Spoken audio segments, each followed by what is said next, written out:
예수님이 지금 비유로 말씀하시는 겁니다. 재림을 통하여 내가 아버지께로 갔다가 다시 이래 가지고 다시 올 것이다.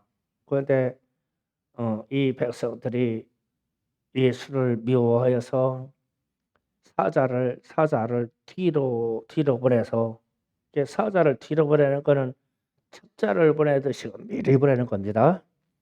엄밀히 보내서 하는 말이, 우리는 예수가 왕이 되기를 원치 않습니다. 이 얘기를 한 거예요. 그러면서 이제 문화를 맡긴 얘기를 하죠. 한 문화를 맡긴 사람이 열을 만들고, 어떤 사람은 한 문화로 다섯을 남기고, 어떤 사람은 또 어떻게 남겼겠죠. 그런데 한 문화 가진 사람이 한 문화를 그대로 가지고 왔어요.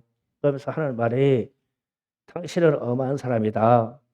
이 말은 우리 식으로 말하면 당신은 나쁜 사람이다, 이 얘기예요. 그래서 왜 종들을 시켜먹냐? 당신이 하고 싶은 대로 하려면 당신이 해라.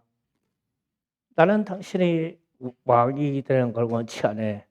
그런 뜻이 되거든요. 그러면은 제가 지금 이렇게 일련의 말을 쭉 할 거예요. 그런데 아멘 하시면 안 됩니다. 아멘 하면 여러분이 이단에 빠져요. 그러니까 내가 이단의 말을 쭉 늘어놓을 거예요, 지금. 그러니까 아멘 하지 마시고 듣기만 해요. 요즘 현대 종교에 와서 교회는 하나님이 이끄시기에 그분이 일하십니다, 그래요. 말이 그럴듯해요. 그래서 여러분 가만히 계셔야 돼요. 말이 그럴 때 가만히 계셔야 됩니다.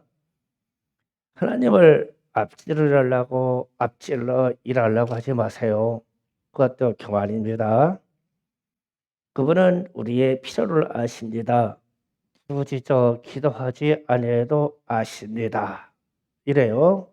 그 말이 그럴듯해요. 때가 이르면 주님이 주실 것이고 겸손하게 기다리셔야 됩니다. 말이 그럴듯해요. 여러분이 감히 하나님 일을 한다고 하지 마세요. 그것은 교만입니다. 기다리시고 겸손하세요. 제발 좀 죽은 듯이 사세요. 그래서 봉사도 아니하고 전도도 아니하고 선교도 아니하고 교회에서 예배만 드리고 성경 공부만 해요. 그래서 그분께서 나중에 심판을 오셔서 결산할 때 이런 사람이 한 문화 가졌다가 한 문화 내놓는 사람이에요. 그런데 지금 제가 쭉 한 얘기 요즘 많이 들어보지 않았나요? 설교상에, TV 설교상에 특히 구원파들이 하는 논리가 이거예요. 들어봤을 거요. 제발 좀 나서지 말으라고. 저는 반대로 말해요. 하나님은 인격이시기에 적극적으로 부르짖고 적극적으로 찾아서 그분의 일을 막 적극적으로 해라. 저는 그쪽 노선이에요. 가만히 계세요. 하나님이 다 하셔서 주신다니까요. 저희는 성질 봐서 가만히 있지는 못해요. 뭔가 해야 돼요. 뭔가 해야 돼요. 우리 김희경 집사님한테 가만히 있으라고 해봐. 미쳐 죽을 거야, 아마. 가만히 있지는 못해.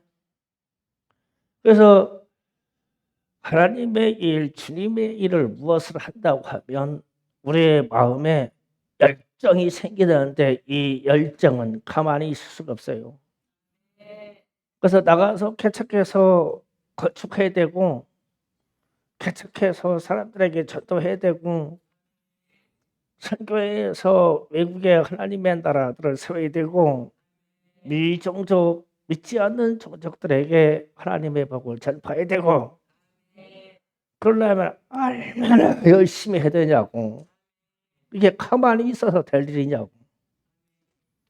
그럴 것 같았으면, 그래서 이제 이런 얘기합니다.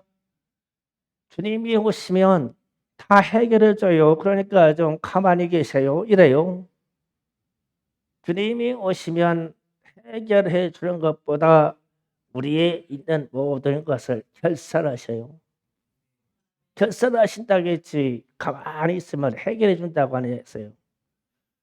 그래서 이 땅에 자유주의 신학들이 들어오기 시작해서 사람들에게 겸손이라는 이름으로 가만히 있어라, 가만히 있어라, 자꾸 그러지 말아라, 그런 식으로 교회 생활하려면은 그냥 하지 말아라, 가만히 있어라 이래요. 그러면은 좋아서 가만히 있기 시작해서 11조도 않고 봉사도 않고 교회에 무슨 일이 있다고 그러면은 뭐 관심도 없고 나타나지도 않고 뭐 할 일이 이유가 없어요. 주님이 다 할 것인데 뭐 주님의 나라 왕이 주님이 다 하실 것인데. 그래서 제가 가끔 그랬죠. 이명박 대통령이 공약으로 4대강 사업한다고 했는데 이명박이 가서 삽질하냐? 가서 교육자들이 가서 집사들이 가서 성도들이 교회를 치고 가서 삽질해야지. 왕이 삽질하냐? 대통령이 포크레인 끌고 가게 해결냐? 장관들이 뛰어서 일을 해야지. 뭐 똑같아요. 세상 논리도 그런데 예수님이 세상을 하여 전도하라, 선교하라 명령을 내려왔으면 가서 해야지. 그거 주님이 일이잖아요. 선교할 일 주님의 일이고 하나님의 나라 확장할 거 주님의 일이시잖아요. 그러니까 주님이 하셔요. 나는 가만히 있을게요. 그런데 지금 이렇게 논리상으로 여론으로 이렇게 유도해요. 가만히 있으라고, 성도들 보고 가만히 있으라고, 전도하려고 입을 열지 말라고, 가만히 있으라고 주님이 하신다니까. 주님의 나라는 주님이 왕이신데 미쳤다고 이 땅에 와가지고 또 십자가를 지게 해결냐고. 우리 보고 치라고 하시지. 왕인데 이제 왕. 그래서 오늘 그 말씀하는 거예요. 지금 사자를 보내서 미리 돌아가서 이단들이 정신을 헛빼긴 목사들이 싹 돌아가 사자를 보내서 예수가 왕이길 원치 않습니다라는 것을 교육하는 거예요. 정신을 뺏어버려. 그 현대 사회에 이런 신앙이 지금 팽배하더란 거예요. 내가 아는 어떤 목사님은 나만 나면은 이 얘기만 해요. 좀 가만히 계시라고. 난 가만히 못 있어. 어떻게 가만히 있냐고. 가만히. 그리고 나무 싣고 땅 파고 막 안 되면 나한테는 거라도 해야 돼요. 막. 태극기 세워야 되고 십자가 세워야 되고 막. 일어나서 안 되면 막 마당이라도 쓸어야 되고 막. 할 일 없으면 그냥 성도들 이름 불러가면서 기도라도 해야 되고. 가만히 못 있어. 가만히 못 있어. 가만히 있으면은 이 할문화 가진 사람처럼 이렇게 돼요. 그러니까 여러분은 가만히 있으려고 하지 말고 제발 좀 일 좀 저질러. 사업체도 좀 열고 일 저질러. 뭐 망해봐야 얼마나 망하냐고. 내 영향받고밖에 안 망해. 흥황했다면 하나님의 능력만큼 흥황할 것이고 뭔가 해라. 뭔가 해라. 그게 이게 지금 한문화 가진 사람들 이 얘기예요. 그러면서 이제 결론으로 쭉 가서 27절에 가서도 또 그래요. 주님이 이제 재림하셔가지고 이 땅에 와서 한문화씩 나눠줬던 사람들하고 만나서 결산했는데 한문화 가진 사람들에게 말하는 게 이거예요. 그리고 내가 왕됨을 원치 아니하던 저 원수들을 이르러 끌어내다가 내 앞에서 죽이라 하였느니라. 아멘. 주님이 그냥 주님 발 앞에서 저것들 다 죽여버려라. 다 죽여버려라. 그럼 주님이 얼마나 막 화가 나시면 이렇게 말씀하실까? 그냥 한 문화 가지고 딸랑 왔어. 내 발 앞에서 그냥 죽여버려. 당장 죽여버려 그냥. 가진 거 다 뺏어버리고. 우리 예수님의 인격이 왕이 되셔서 대림으로 다시 오셨을 때 아니 우리에게 이렇게 하시면 어떻게 되냐고. 당장 죽여버려라. 꼴도먹이 싫으니까 싹 다 죽여버려. 뺏어서 열무나 있는 사람에게 저게 가지고 있는 자산을 다 그걸로 넘겨버려라. 이렇게 판정을 하셨잖아요, 말씀에. 그런데 예수님이 본문 말씀을 비유로 이렇게 말씀하시고 쭉 적어놨는데 그분의 진심을 전하려고 이렇게 적어놨겠죠. 나는 왕이다. 예수는 왕이시다. 예수는 나의 생명의 왕이시다. 그래서 왕의 됨을 원치 아니하는 자는 하나님의 나라에 대한 확정이나 전도나 선교의 명령, 영적인 전쟁의 명령을 수행하지 않는 자이다. 그러면 이 명령을 수행해야 된다.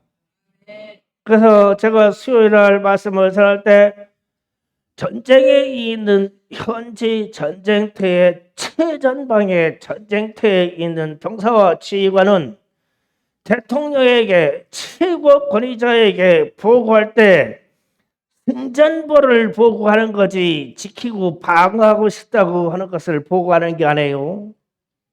전쟁할 때는. 만약에 우리나라에서 6.25 전쟁 당시에 낙동강까지 북한군들이 공산당이 들어와서 차지했을 때 거기에서 백선엽 장군하고 이런 사람들이 지켜서 방어만 하고 있어. 그 방어만 했으면 저쪽에서는 계속 미국으로 병사들이 진강에 들어가는데 방어만 되고 있냐고. 죽기 사기로 전진 앞으로 들어가는 거요. 승전보를 가지려고. 그래가지고 전세를 역전시키는 거 아니에요. 그러면 오늘 우리가 마귀하고 전쟁, 이 전쟁에서는 우리가 쳐들어가서 빼앗아야 돼요. 그래서 주님은 천국은 침노하는 자의 것이니 그랬어요. 침노해라. 침략자의 마음으로 들어가서 빼앗으라. 천국은 침노하는 자의 것이다. 방어하는 자의 것이 아니라는 거예요. 그런데 이 세상에 믿지 아니하는 사람은 더 많고 태어나는 사람들은 더 많고 전 세계에 70억이 넘는 인구들은 태어나서 더 많아졌는데 기독교가 방어만. 그 사이에 이런 이슬람은 공격적으로 얼마나 확장시키냐고. 이슬람은. 그래서 중동하고 이쪽 다 먹어버렸죠. 인도네시아, 필리핀 다 먹어버렸죠. 중국 남부에 다 먹어버렸죠. 아프리카 중간까지 다 먹어버렸죠. 유럽도 다 이슬람이 다 차지했죠. 한국 넘기려고 지금 한국의 각 초성마다 이슬람 사원을 지금 건축하고 있죠. 거짓말로 통일교 사원이라고 세우고 있죠. 이 사람들은 공격적으로 이 이방의 종교이고 하나님의 종교가 아님에도 불구하고 그렇게 하는데 기독교인들은 방어해서 방어할 수가 있냐고. 우리도 공격해야지. 예수님은 과거에도 이것을 익히 알고 있었어요. 예수님은. 내가 왕이 되기를 원하느냐? 내가 재림했을 때 너희들 앞에서 왕이 되기를 원하느냐? 그러면 내게 하나님의 나라에 대한 확장된 그 근거와 수치와 지역과 사람의 수와 교회의 수를 내놔. 내 앞에 내놔. 근데 줄어들고 있어? 한국교회가 줄어들고 있죠. 주님 앞에 가면 난리 나요. 충청교회가 줄어들면 난리 나요. 그래서 제가 신년 초부터 전도하라는 거 전도하라. 내가 상금 줄 테니까 전도해라. 금바지 만들어 줄 테니까 전도해라. 전도해야 돼요. 큰일 납니다. 그 하나님 앞에 우리가 가지고 모든 결사할 때 빈손으로 내가 가지고 있는 걸 철저히 방어만 하다가 딱 갔는데 결과물이 없어. 그럼 주님을 빼앗아 버리고 죽여버려라. 그러면 죽는 거야 우리는. 그런데 곱게 죽을 일은 없겠죠. 그래서 똑같은 이야기를 마태복음 25장에 가서 25장에서 24절에서 30절 잠깐 또 읽어봅니다. 시작. 한 달란트를 받던 자는 와서 이르시되 주인이여 당신은 굳은 사람이라 심지 않은 데서 거두고 해치지 않은 데서를 내가 알았으므로 내가 가서 당신의 달란트를 땅에 감추어 두었다이다. 부서서 당신의 것을 가지셨나이다. 그 주인이 대답하여 이르되 악하고 게으른 종아 나는 심지 않고 데서 거두고 해치지 않은 데서 모은 줄 내가 알았느냐. 그러면 내가 마땅히 내 돈을 치료하는 자에게나 맡겼다가 내가 돌아와서 내 원금과 이자를 받게 하였을 것이니라 라고 그에게 그 한 달란트를 빼앗아 10달란트 받은 자에게 주라. 무릇 있는 자는 있는 것이 풍족하게 되고 없는 자는 그 있는 것까지 빼앗기리라. 이 무익한 종을 바깥 어두운 데에 내쫓으라. 거기서 슬피 울며 이를 갈리라 하니라. 아멘. 여기에서 슬피 울며 이를 갈리리 뭐가 있겠어요? 왜 슬피 울면서 막 고통 중에 막 그냥 이를 가는 게 그냥 이를 가는 게 아니라 고통스러워서 이를 가는 거거든요. 고통스러워서 막 하느니 신음을 넘어서 막 그냥 이를 막 빠드등 막 외적인 나한테 무슨 충격이 와서 그러는 거예요? 지옥불 유황불에다가 넣었다 뺐다 하니까 이러는 거예요. 천국 바깥에서 슬피 울며 이를 간다. 그냥 보통 일을 가는 게 아니야. 막 고통 속에서 막 이 극한에 막 이 일을 간다. 한 달란트 가지고 그대로 온 사람에게. 그러니 우리는 주님의 일을 충성해야 되죠. 그래서 이 사람은 주님이 왕 되기를 원치 아니었기 때문에 그런 거예요. 그래서 누가복음 말씀하고 동일한 이야기라는 뜻이에요. 그런데 주님이 이 신혼잔치 이거를 비유해서 지금과 같은 얘기 문화비나 문화 비유, 달란트 비유로 비슷한 얘기를 많이 하셨어요. 또 있더라고요. 또 얘기는 부분이 마태복음 22장 1절 8절 이해 좀 잠깐 봅니다. 다 같이 또 읽어봅니다. 예수께서 다시 비유로 대답하여 이르시되 그건 마치 자기 아들을 위하여 혼인잔치를 베푼 어떤 임금과 같으니 그 종들을 보내어 그 청한 사람들을 혼인잔치에 오라 하더니 오기를 싫어하거늘 다시 다른 종들을 보내어 이르되 청한 사람들을 이르기를 내가 우탄을 준비하되 나의 소와 살찐 짐승을 잡고 모든 것을 갖추었으니 혼인잔치에 오소서 하라 하였더니 그들이 돌아보지도 않고 한 사람은 자기 밭으로 한 사람은 자기 사업으로 가고 그 남은 자는 종들을 잡아 모욕하고 죽이니 임금이 노하여 군사를 보내어 그 살인한 자들을 진멸하고 그 동네를 불사르고 예 종들에게 이르되 혼인잔치에 준비하였으나 청함을 받은 사람을 합당하지 아니하니. 아멘. 여기서 이제 어떤 임금이 자기 아들의 혼인잔치를 준비했어요. 그러면은 임금이 잘 들어보세요. 임금이 자기 아들의 혼인잔치를 배설하고 지역에 있는 관리들이나 이웃 왕들이나 초청했어요. 그러면 이 혼인잔치는 이 아들은 누구예요? 최소한 상속자죠. 다음 왕이 될 사람. 그러니까 공개적으로 저렇게 하는 거예요. 그냥 왕자 중에 그냥 여러 왕자 중에 결혼할 사람 같으면 그냥 일반적인 장치를 하고도 되는데 다 오라. 관리들도 다 오라.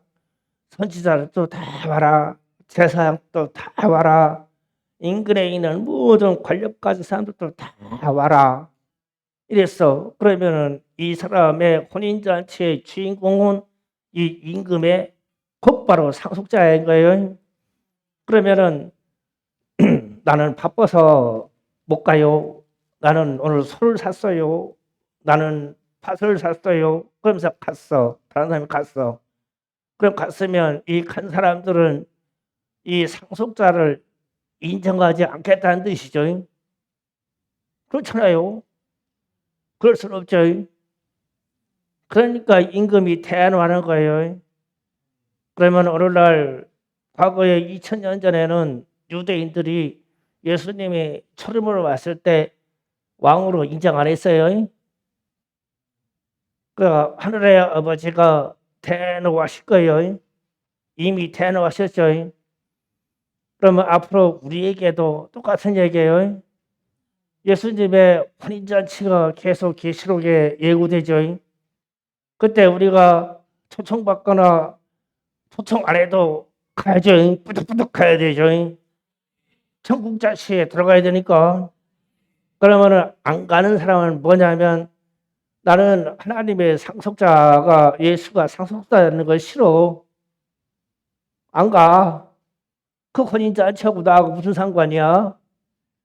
그 임금의 아들이 상속자가 돼서 우리를 통치하는 거 나 싫어. 안 가. 나 그 사회 가서 그냥 밭이나 더 사고 소나 키우고 돈이나 더 벌어야 되겠다. 안 가. 그 얘기죠. 그 딱 걸린 거예요 지금. 그리고 나서 12절을 잠깐 봅니다. 12절. 자, 다 같이입니다.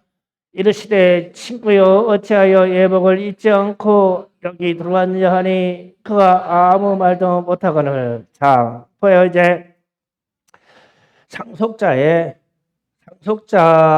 아들이 있어요. 아들. 상속자인 아들이 있어. 누가 좀 나와라. 상속자의 아들 좀 너가 나와라. 수 좀 나와봐. 수. 수 좀 나와봐라.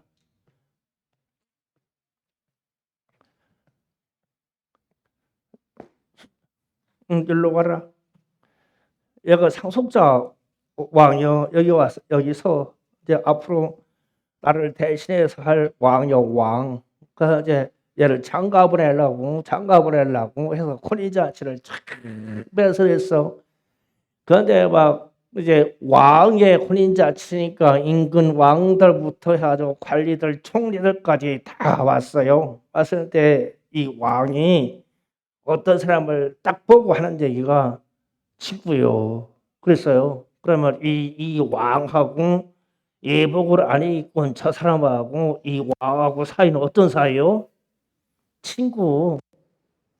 가까운 사이요. 친구. 그런데 이 친구가 예복을 안 입고 왔네. 그러면 무슨 뜻이요? 얘를 절대 인정 못한다는 뜻 아니야? 그래서 예수가 왕이 됨을 원치 아니한다는 게 이런 상황이에요. 친구요, 왜 예복을 입지 않았습니까? 그 예복을 누가 빌려줄 수도 있고 빌려올 수도 있겠죠.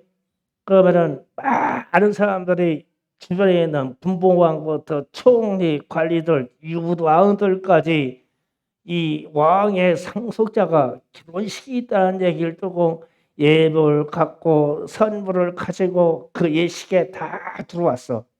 들어왔는데 누구도 이 왕이 친구라고 생각했던 사람이 그냥 왔네. 예물은 사랑하고 옷도 안 갖추고 왔어. 그러면 대놓고 나는 이 어린 후계자를 인정할 수 없어. 그 얘기죠. 상황 이해 갔어요? 들어가요. 이제 그러면 이해가 딱 됐죠. 그 친구요. 왜 예복을 잊지 않고 여기에 왔습니까? 이 얘기는 거예요.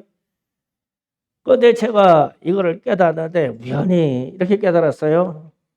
그 다큐멘터리의 이야기 여행에 대한 얘기인데 네팔 산간 지역의 마을에 혼인식이 있어요. 혼인식이 있는데 거기는 다 가난한 지역이잖아요. 가난한 지역이니까 혼인집에서 신랑 신부가 와가지고 혼인잔치에 들어가려고 그러면 동네 사람들이 다 오는데 약속이 있어요. 약속이 제가 이 꽃을 하나 빼볼게요.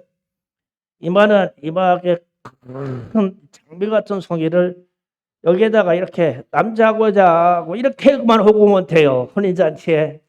이게 표시야. 그러면서 방실방실 다 이렇게 와. 왜냐하면은 옷을 입을 거는 가난하기 때문에 다 단벌이야. 단벌. 그런데 혼인잔치 때는 생화를 이렇게 꼽든지 아니면 조화를 만들어서라도 이 귀에다 꽂고 오면 돼요. 그러면 혼인잔치에 다 통과시켜주면서 통과하는 얘가 술을 2잔씩 주더라고. 한 잔 마시면 안 돼. 독주를 2잔 줘. 왜냐면 기분 좋게 취하라는 거요. 혼인잔치 가서 즐겨야 되니까. 그런데 이거를 안고 오는 사람이 있어. 안고 오는 사람이 있어. 그러면 이제 혼인잔치의 그 잔치를 이끌어가는 지도자가 있잖아요. 그러니까 지도자가 있어. 그러면 이렇게 보면은 이제 이거만 하고 오면은 들어가세요. 그러면 그래서 이제 저기서 술잔을 따라주고. 그런데 그냥 이거 없이 들어왔어. 그러면은 이 혼인장이 내 이놈 그러는 거예요. 왜 왔냐고? 그러면은 이 사람들이 뭐냐면 배고팠으니까 그냥 혼인 음식 좀 그냥 한 그릇만 주세요. 한 푼만 주세요. 그러는 거예요. 그러니까 지나가는 불안가들이나 거지들은 이게 할 필요가 없어. 왜냐면은 저쪽에 혼인잔치에 사는 사람하고 상관이 없잖아. 나는 배고픈 사람일 뿐이고 나는 세상 사는 거지야 거지. 그러니까 이걸 할 필요가 없어. 그런데 신랑을 알거나 그 신랑 주인을 알거나 신부를 알거나 아니면 신부댁을 알거나 하는 사람들은 다 무조건 꽃 한 송이만 이렇게 끼고 오면 돼요. 옷의 차이가 뭐 따질 거 없어. 가난한 지역이니까. 그러면서 다 즐거워해지는 거예요. 혼인잔치로다. 그래가지고 막 따꿍따꿍따꿍 막 춤을 추면서 막 모든 잔치를 배설해요. 그런데 이런 혼인잔치에 꼭 이게 없는 사람들이 꼭 오네. 그러면은 옷이 문제가 아니라 이 사람들은 불황아들 그 땅에 인근에 사는 거지들이야. 신부하고도 상관없고 신랑하고도 상관없고 그냥 배고파서 왔어. 그러면 혼인장이 하는 말이 무조건 사가 많고 나이가 적고 가래 내 이름 이러면서 그냥 이 떡을 주고 음식을 주어 불쌍해서 그러더니 그냥 이거 좀 끼고 와서 그냥 그동안 얼마나 좋았을까? 난 그 생각이 들더라고. 그러면서 본문 말씀하면서 이 예복을 입었다는 게 이런 거구나. 나는 이 혼인잔치에 신랑과 신부와 그 혼인집에 있는 그 신랑 댁 아니면 신부 댁에 있는 모든 사람들을 존중합니다. 예복 입은 게 그거잖아요. 그래서 혼인에 동참해 주는 거예요. 그래서 저렇게 예복을 입지 아니하는 임금이 아는 친구야. 친구야. 너 왜 예복을 안 입었어? 내 아들이 내 왕권을 상속하는 것을 반대하느냐? 내 아들이 왕이 됨이 싫어. 저를 끌어내 죽여라. 이해가시죠? 그러면 우리가 신앙생활 하는데 오늘도 우리가 찬양할 때 예수는 우리의 왕, 예수는 영광의 주라고 그러면 우리는 신앙의 고백이 주님이 재림으로 오시는 우리 주님이 우리의 왕이시다라는 고백이에요. 왕. 그러면 이 왕으로 인정하는 우리는 왕에게 합당한 행동을 할 수 있는 옳은 행실을 해야 돼요. 예수는 나의 왕이라고. 그래서 계시록 19장 6절 8절에 혼인잔치 이야기가 결론을 나옵니다. 다 읽어봅니다. 또 내가 들으니 허다한 무리의 음성과도 같고 많은 물소와 같고 또 우리 소리와 같은 소리를 이루되 할렐루야 주 우리 하나님 큰 그 전능하신 이가 통치하시도다. 우리가 즐거워하고 크고 기뻐하여 그에게 영광을 돌려세 어린 양의 혼인잔치가 열렸고 이뤘고 그의 아내가 자신을 진배했으므로 그에게 빛나고 깨끗한 세마포옷을 입도록 허락하였으니 이 세마포옷은 성도들의 옳은 행실이로다. 아멘. 성도들의 옳은 행실이다. 그러면 성도들의 옳은 행실이 하나님이 나타나셔서 이런 말씀합니다. 전능하신 이가 이제는 이 세상을 완전히 통치하시도다. 통치권을 하나님이 찾으셨어요. 그리고 이 통치권을 그분의 아들 예수에게 주려고 혼인 잔치를 지금 베풀었어요. 그런데 신부인 우리에게는 옳은 행실로 인해서 예복인 세마포를 입었대요. 그러면 우리의 옳은 행실, 그러면 좀 쉽게 얘기합시다. 우리 주님을 왕으로 인정하는 자세예요. 그게 옳은 행실에 대해요. 도덕적으로 깨끗하다, 무하다, 여러 가지가 포함되겠죠. 옳은 행실에는. 신앙의 옳은 행실이 얼마나 많겠어요. 그런데 이 사람들의 신앙은 혼인잔치 이야기, 예수님이 혼인잔치 이야기, 문화를 맡긴 이야기를 쭉 보면 예수는 왕이다. 예수는 그리스도시다. 예수는 메시아다라고 말씀하는 전제에서 이거를 인정하느냐? 그러면 인정할 때 우리의 신앙이 예수는 왕으로 떠받들으면 우리는 어떤 변화를 이끌어가는 거예요?